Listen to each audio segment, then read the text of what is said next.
नमस्कार दोस्तों, स्वागत है आपका आज के मुख्य समाचारों में। दोस्तों यहां पर आपको देखने को मिलेंगी सुबह से लेकर शाम तक की तमाम बड़ी खबरें, मुख्य समाचार, ब्रेकिंग न्यूज अपडेट्स के रूप में।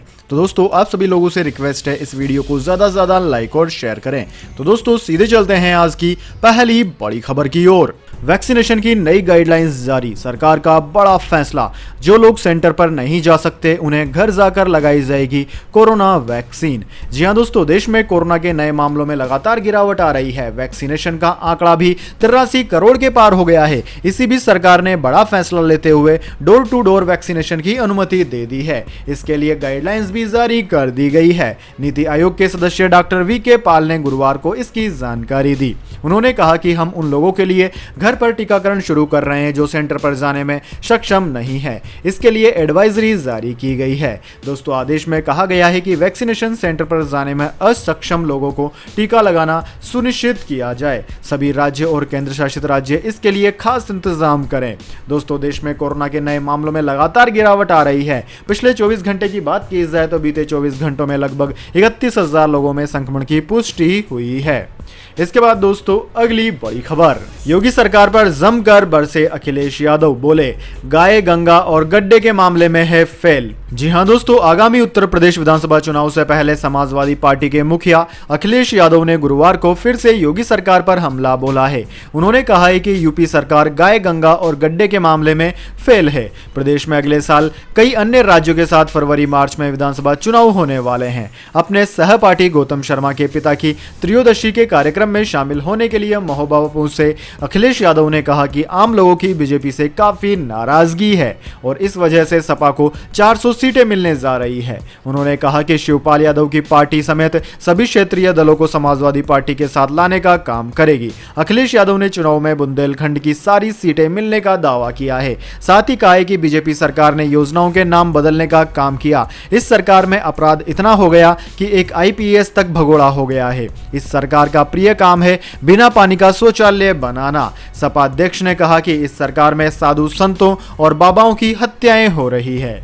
इसके बाद दोस्तों अगली बड़ी खबर, असम में अतिक्रमण पर महाभारत, कब्जा हटाने गई पुलिस और लोगों के बीच हिंसक झड़प, फायरिंग और लाठीचार्ज में 2 की मौत। जी हां दोस्तों, असम के दरांग जिले में गुरुवार को कब्जा हटाने गई पुलिस की अतिक्रमणकारियों से झड़प हो गई। मीडिया रिपोर्ट्स के मुताबिक सिपाहाजार में हुई इस झड़प में 2 लोगों की मौत हुई है। कई लोग घायल भी हुए हैं। इस झड़प के वीडियो भी सामने आए हैं। इसमें भारी संख्या में पुलिस वाले मौजूद हैं। बताया जा रहा है कि पहले लोगों ने फतराउस शुरू किया, जिसके बाद पुलिस ने सख्ती बरती। कुछ पुलिसकर्मियां गोली चलाते भी नजर आए। एक शख्स लाठी लेकर पुलिसकर्मियों की ओर बढ़ता दिख रहा है।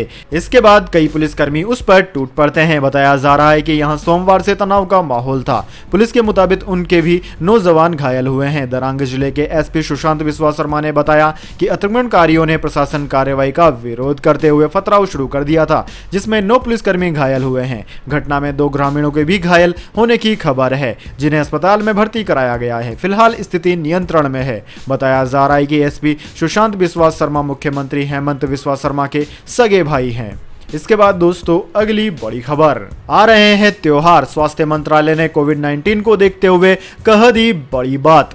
जी हां दोस्तों, स्वास्थ्य मंत्रालय ने एक बार फिर आगाह किया है कि देश में कोरोना की दूसरी लहर अब भी जारी है, भले ही रोजाना नए मामलों में कमी ही क्यों ना आ रही हो। ऐसे में लापरवाही भारी पड़ सकती है। आने वाले त्योहारों को देखते हुए लोगों से बेवजह भीड़भाड़ न करने के लिए कहा गया है। वहीं दिव्यांग लोगों की कोरोना से सुरक्षा को ध्यान में रखते हुए सरकार ने बड़ा फैसला लिया है। स्वास्थ्य मंत्रालय ने कहा है कि आगामी त्योहारों के लिए कोविड-19 दिशा निर्देशों के तहत कंटेनमेंट जोन और 5% से ज्यादा संक्रमण दर वाले जिलों में भीड़भाड़ से बचना होगा। सरकार ने गुरुवार को घोषणा की कि दिव्यांग लोगों और चलने फिरने में असमर्थ लोगों को उनके घर पर ही कोविड-19 का टीका भी लगाया जाएगा। साथ ही कोरोना टीकाकरण अभियान के बारे में स्वास्थ्य मंत्रालय की तरफ से कहा गया है कि देश की करीब 66% आबादी को टीके की कम से कम 1 खुराक दे दी गई है।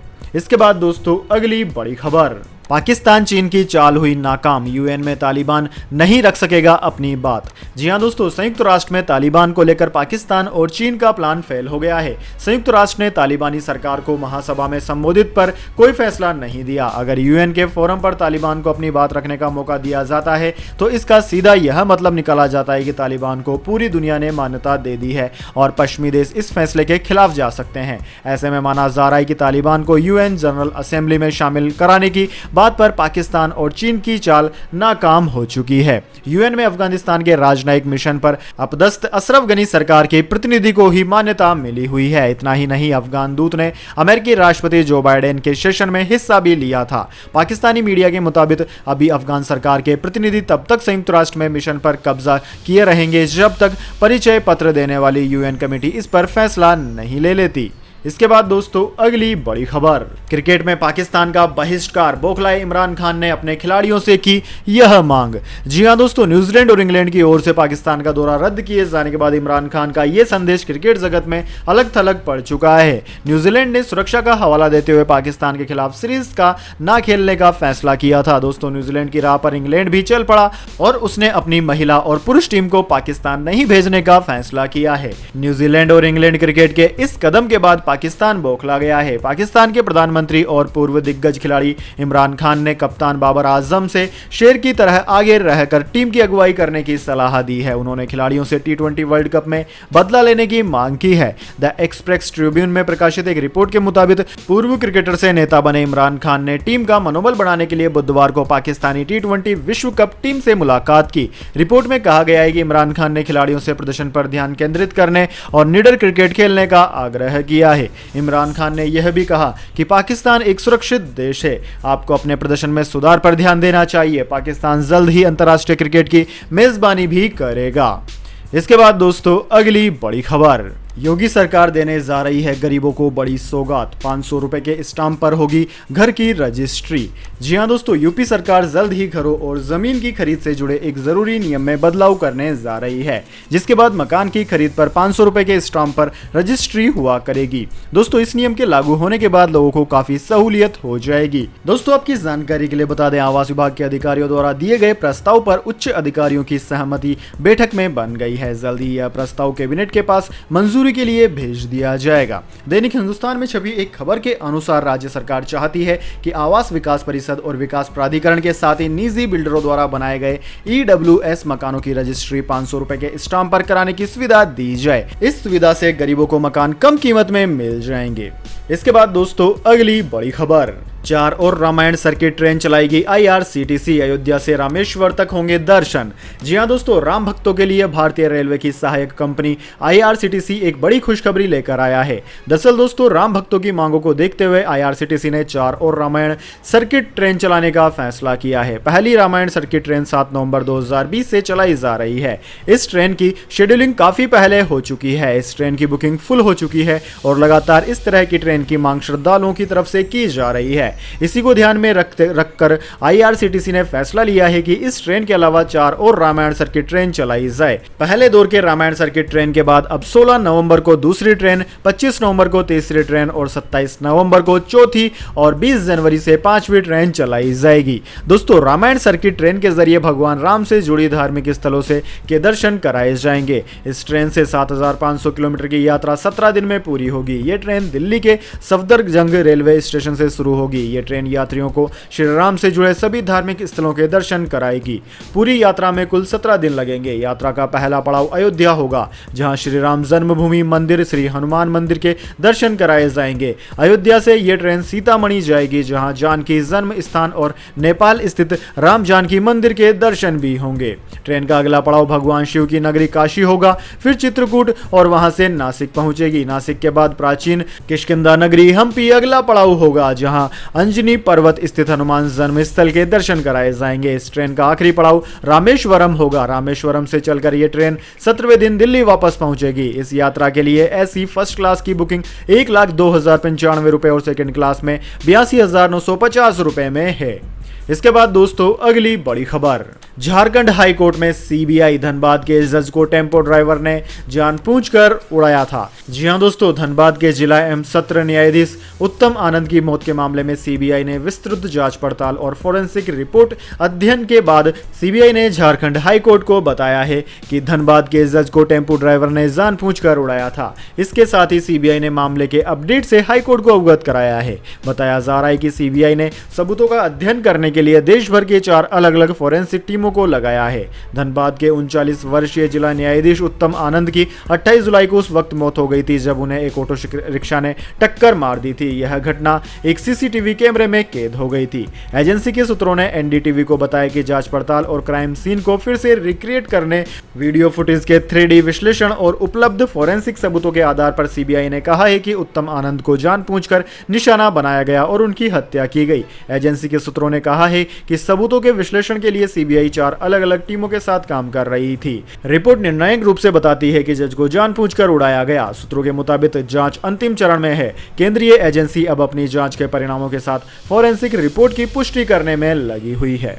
इसके बाद दोस्तों अगली बड़ी खबर, पराली जलाने से फिर न फूले दिल्ली एनसीआर की सांसें, केंद्र ने की बड़ी बैठक। जी हां दोस्तों, इस बार सर्दियों में एक बार फिर स्मोक संकट की आशंकाओं के बीच केंद्रीय पर्यावरण मंत्री भूपेंद्र यादव ने दिल्ली, पंजाब, उत्तर प्रदेश, हरियाणा के साथ बैठक की है। बैठक में चारों राज्यों के संबंधित मंत्री मौजूद थे। बैठक के दौरान पराली जलाने से रोकने के लिए विशेष एहतियात बरतने पर बातचीत हुई। पर्यावरण मंत्रालय में सचिव आरपी गुप्ता ने कहा कि हम वायु गुणवत्ता में सुधार के लिए प्रयास कर रहे हैं। आरपी गुप्ता ने विश्व स्वास्थ्य संगठन द्वारा जारी किए गए एयर क्वालिटी इंडेक्स के नए मानकों पर भी प्रतिक्रिया दी। उन्होंने कहा कि हम WHO रिपोर्ट की समीक्षा कर रहे हैं। वायु गुणवत्ता सुधार के प्रयासों के तहत हम पुराने मानकों तक पहुंचने की कोशिश कर रहे हैं। इसके बाद नए मानकों पर भी काम किया जाएगा। इससे पहले दोस्तों बुधवार को विश्व स्वास्थ्य संगठन ने ग्लोबल एयर क्वालिटी इंडेक्स के गाइडलाइंस में बदलाव किए हैं।